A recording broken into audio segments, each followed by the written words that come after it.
All right, so welcome to Wisdone. Wisdone. That's Wisdone. It's your shortcut to all the practical, smarts that are packed into books. I'm Nick. And I'm Sarah. And we are ready to dive deep. Yeah, and you tuned in for something a little bit different today. We're not doing our usual mix of a whole bunch of different books and sources. We're really laser focused on a single book that's creating kind of a lot of buzz out there. Yeah, and consider this your personal Cliff Notes. Yeah. But way more fun, of course. Of course.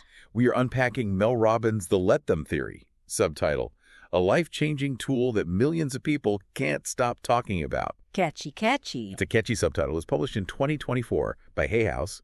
And, it's all about this idea of understanding where we waste our precious energy, trying to control things that we simply can't. I think we've all been there. Yes. Just spinning our wheels. Yeah. And it's about really at its heart this very powerful idea, which is let them plus let me. So for you listening right now, think of this as your express lane to understanding the core principles, the kind of surprising aha moments that we get when we read a good book, and then how you can actually use this stuff in your daily life. Yes. All without feeling overwhelmed, without feeling like you're drowning in information. Totally. So, Nick, where did this let them concept even come from for Mel? Yeah, it sounds like it was born out of her own experience of feeling totally stuck. Yeah. She describes knowing exactly what she needed to do, whether it was facing bills or getting her kids organized, but just feeling completely paralyzed. Yeah. Unable to take action. And it's that feeling of being just overwhelmed by your own brain. Totally. I think we've all been there. Yeah, we've all been there. So what was her way out of that? What was her initial way out? So that's where the 5-second rule came in, which, it wasn't some grand, elaborate strategy. It was a simple realization that she could feel terrible and still take action, And that little countdown, 5, 4, 3, 2, 1, became her way to interrupt the overthinking. Like a tiny little circuit breaker for your brain. Yeah, a brain hack. Yeah, a brain hack, exactly. Right. And she talked about using it for, everything. From dragging herself out of bed in the morning to tackling those tasks we tend to avoid, like opening those scary-looking bills, or, maybe reaching out for networking. It's almost surprising how such a basic tool can have such a huge impact. Right. And this wasn't just a personal trick, right? This really resonated with people. Yeah, it really took off. Her TEDx talk on the subject went super viral. Totally. It was all of a sudden she was hearing from people across the globe who were using this and sharing their own stories about how it helped them.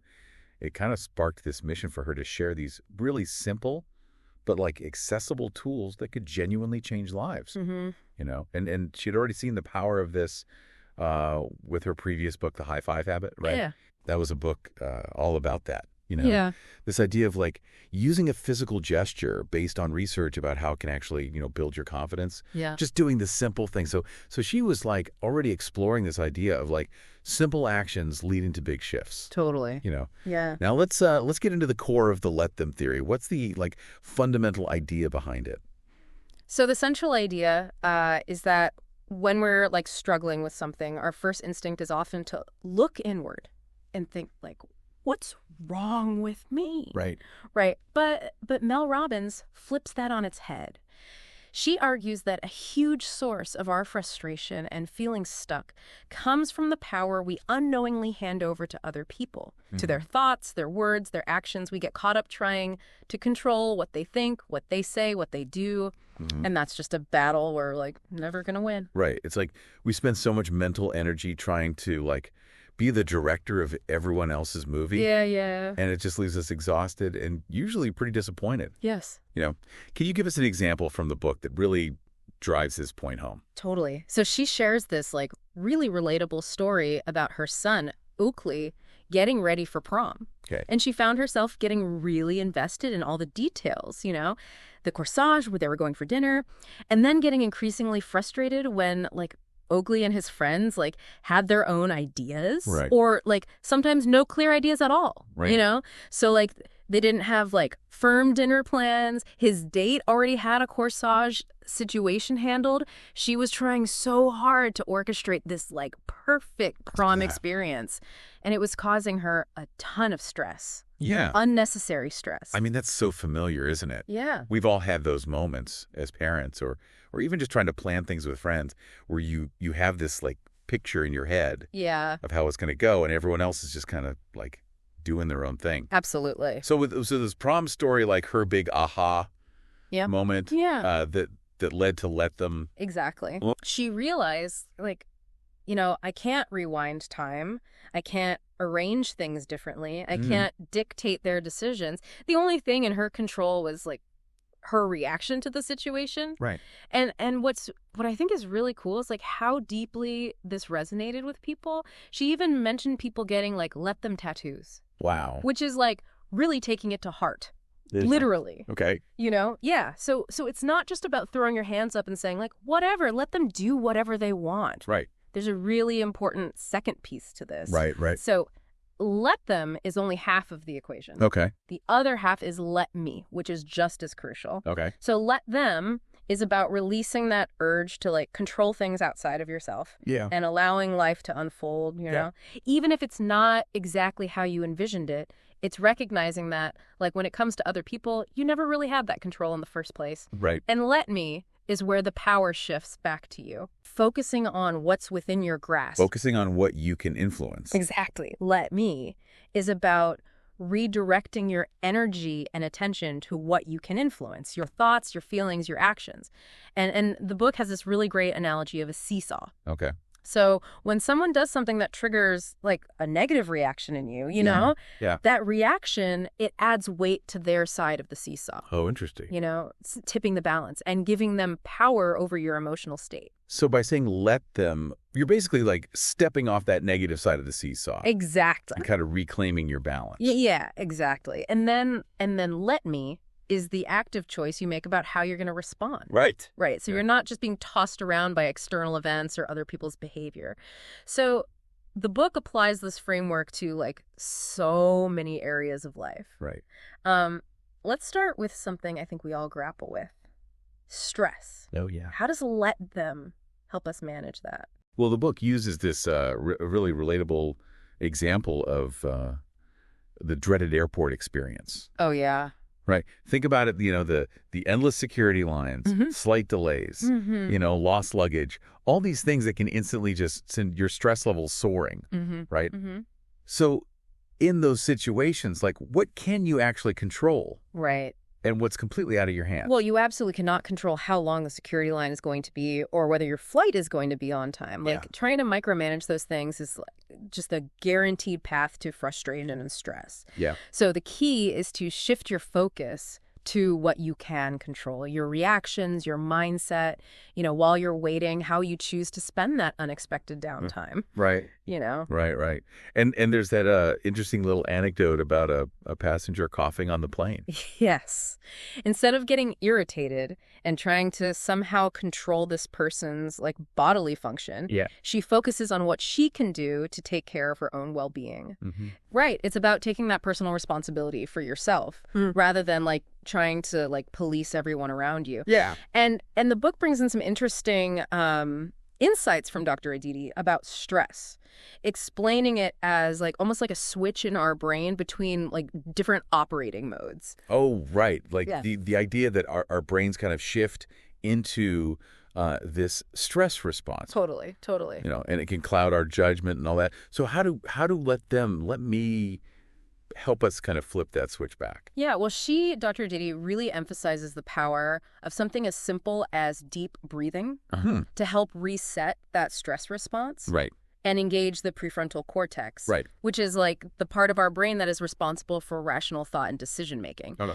So by saying let me and choosing to take those deep breaths, you're taking back control of your reaction. Right. Instead of being, like, completely overwhelmed by that stress response. You can't control the cough, but you can control how you respond to the cough. Exactly. So let's switch gears and talk about, the workplace. We've all experienced that feeling of working really hard and still feeling overlooked. Yeah. Right? Yeah. So how does let them apply to, like, those kinds of career frustrations, like not getting that promotion that you feel you deserve. Right. Right. Mm-hmm.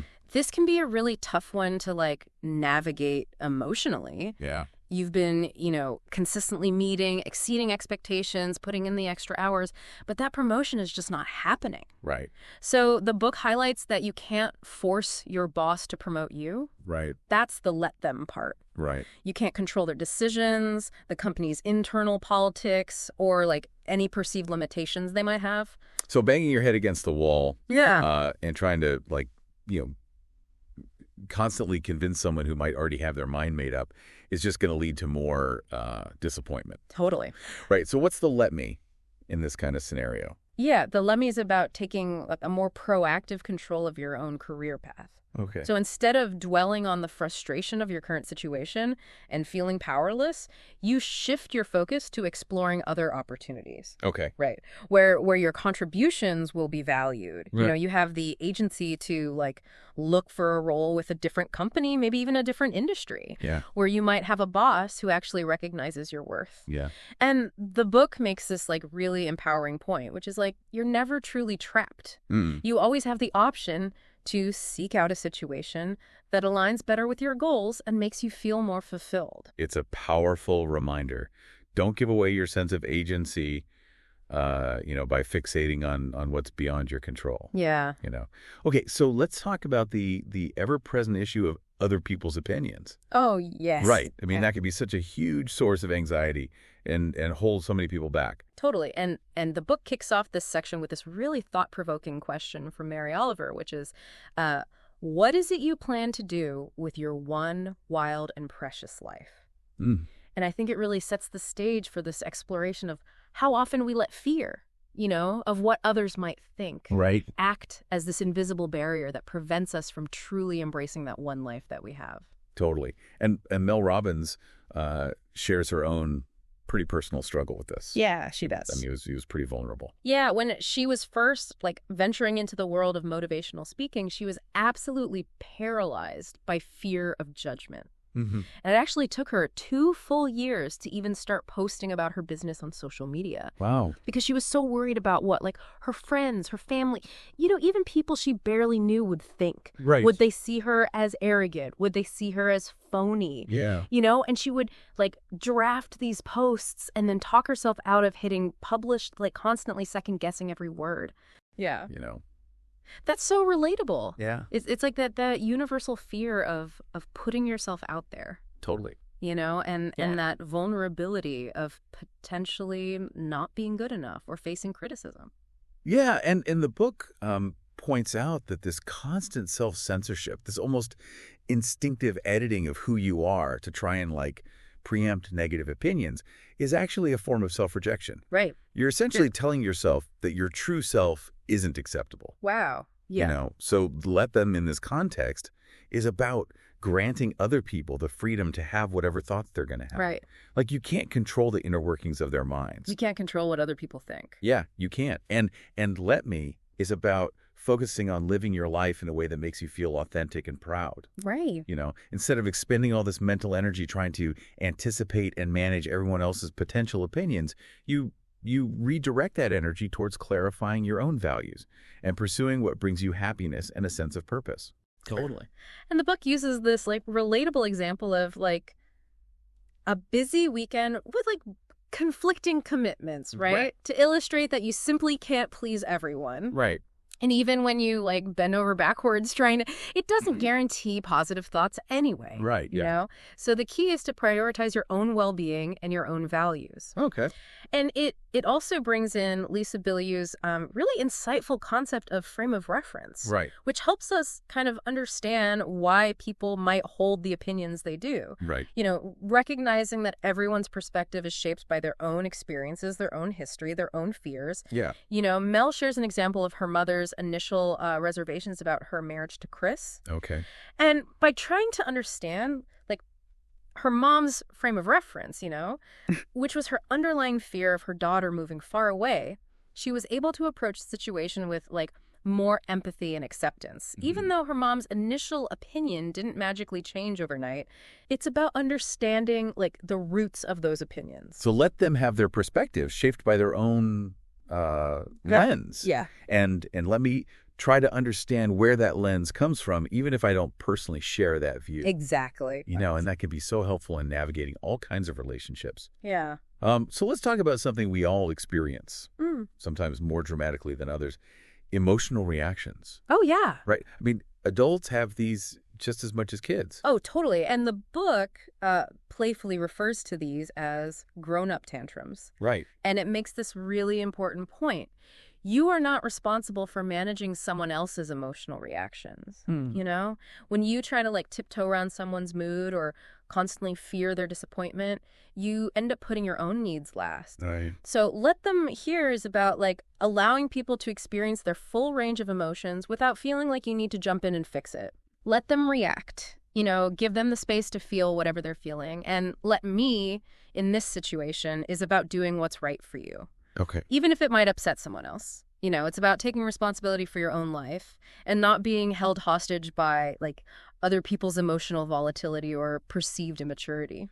The book also touches on some interesting insights from therapist Ann Davin about this, right? It does, yeah. She points out that many adults, when they're faced with discomfort or when they don't get their way, resort to surprisingly childlike emotional responses. Right. The book shares some really interesting research about the nature of emotions themselves, that they're essentially chemical surges, in the brain that tend to peak and subside in about 90 seconds. 90 seconds. Yeah. Wow, that's shorter than I would guess. Yeah, if we don't actively fuel them with our reactions and thoughts. So if we can just ride out that initial wave. Exactly. Okay. And it uses this really intense example of a groom having a major emotional reaction and wanting to call off his wedding to illustrate how powerful these emotional waves can be and the challenge of making difficult but ultimately necessary decisions. It's about learning to ride the emotional wave without getting completely swept away or feeling like you have to control everyone else's waves too. Yeah. That's it's a really vivid image. Yeah. Okay, so let's move on to something that almost everyone struggles with in our comparison-driven world, which is comparison. Oh, yeah. Especially with social media constantly in our faces. Yeah, it's relentless. Yeah. The book acknowledges that comparing ourselves to others is a pretty natural human tendency. Right. But it doesn't pull any punches. It calls it a stupid and toxic habit if we let it become our default mode. Right. And it emphasizes this fundamental truth, which is life isn't fair. And there will always be someone who appears to have a luckier hand than you. Right. So the key is to stop focusing on their hand. Right. And concentrate on playing the best you can with your own. Right. And the book makes a really important distinction between the things about others that we can't readily change. Yeah. Versus areas where we actually have the potential for growth. Totally. Right. Yeah, getting caught up in comparing yourself to someone else's fixed attributes. Yeah. Their height, their family background, their circumstances, all this stuff. Yeah. It's just going to lead to unnecessary suffering. Right. The focus should be on those areas where you have agency. Right. Where you can actually make changes. Right, right. But the book also, offers this really interesting way to reframe comparison. Yeah. To actually use it in a positive and constructive way. Totally. So instead of viewing someone else's success as this reflection of your own inadequacy, you can choose to see it as a valuable lesson. Okay. A demonstration of what's actually possible. Right. Let them lead the way, the book suggests, Their achievements can provide a roadmap. Right. A formula or simply inspiration for your own journey. Yeah, and it's that anecdote about Molly, the interior designer. Yeah, yeah. And she had these feelings of jealousy towards someone who was less experienced than her. Mm-hmm. But gaining a lot of, traction on social media and everything. Yeah. And that was it was pretty interesting because her initial feeling was definitely envy. Yeah. But when she really dug deeper, she realized that the jealousy was actually highlighting areas where she herself was procrastinating Yeah, or had some shortcomings in her own approach. totally. So it wasn't really about the other designer. It was a signal pointing to her own inaction. Yeah. And that's pretty powerful because that kind of comparison, when you analyze it, can become this motivator for positive change in your own life. So let them have their success and their spotlight, and let me use that as fuel and a learning opportunity to improve my own game. Exactly. That's a much healthier way to look at it. Yeah. Okay, so let's move on to friendships. Okay. Especially like those adult friendships, which can feel so different. Yeah. And sometimes more challenging than what we experienced when we were younger. Totally. They really are. And the book talks about the great scattering, Okay. which is how, as adults, the changes in where we live, our schedules, our priorities, our energy levels, all contribute to like how our friendships evolve. Yeah. And it really challenges like that idea that we have this one best friend. Yeah. And emphasizes the like more fluid nature of adult connections. Yeah. Let them come and go as life circumstances change. And Mel shares a really honest personal story about feeling excluded from a group of friends. Yeah. Right? And how her own negative mindset at the time likely played a role in that. It was a really relatable and vulnerable moment in the book, I thought. Totally. And looking back, she recognizes that a let them be friends approach, Yeah. accepting the dynamics of that group without like taking it personally Yeah. would have helped her navigate that situation with like more maturity, But the book really emphasizes the let me aspect of adult friendship. Okay. Which is, taking initiative to reach out, Right. being curious about others, Yeah. offering a smile, a hello without like any expectation in return. Yeah. And it encourages giving new connections time to develop, maybe even a year, to build really meaningful relationships in a new environment. That give it a year advice is so important. Yeah. Especially when you move to a new place or you go through some kind of life transition. Yeah. She shares a story about eventually connecting with her neighbors. Yeah. And starting this walking group. Mm-hmm. And it really highlights, like, sometimes you have to be the one to extend a hand first. Yeah. Me initiate. Exactly. Yeah. Exactly. But Don't yeah. just wait for friendships to like magically appear. Right. Now, what about when we desperately want someone we care about to change for the better? Ooh. Right? I mean, that could be a real source of ongoing frustration. Yeah. Even heartache. Totally. And the book stresses this like really important point, which is you can't make someone change. Right. And in fact, the more pressure you apply, often the more resistance you encounter. Yeah. Change is hard for everyone. And people resist feeling like controlled or forced into something. Right. So the let them here is about accepting that you can't mandate someone else's personal growth. Right. But the book, does offer some gentler strategies for kind of influencing positive change. Yeah.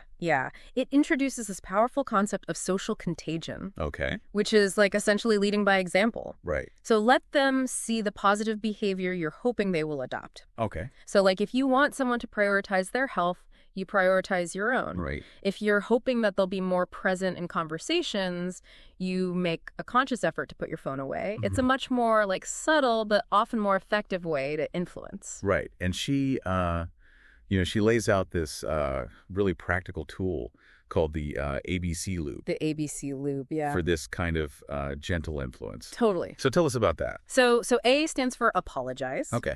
If you've been like applying pressure Right. in the past. Yeah. And ask open-ended questions to understand their perspective. Okay. But B is for back off. Okay. And observe their behavior. Give them space to make their own choices. Right. And C is for celebrate any progress you see, no matter how small. Okay. While you continue to model the desired change in your own life. So it's all about like fostering their own internal motivation. Right. Rather than like trying to impose it from the outside. Yeah.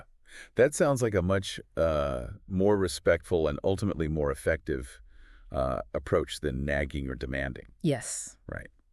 So this next topic is a really sensitive one, and that's navigating the challenges of helping someone you love who is struggling, whether it's with their mental health or addiction. Yeah. I mean, it can be incredibly hard to watch someone you care about go through that. It really is. Yeah. And the book offers this like really important but sometimes painful truth, which is that not everyone is ready or able to get better. And you cannot want someone's healing more than they want it. Right.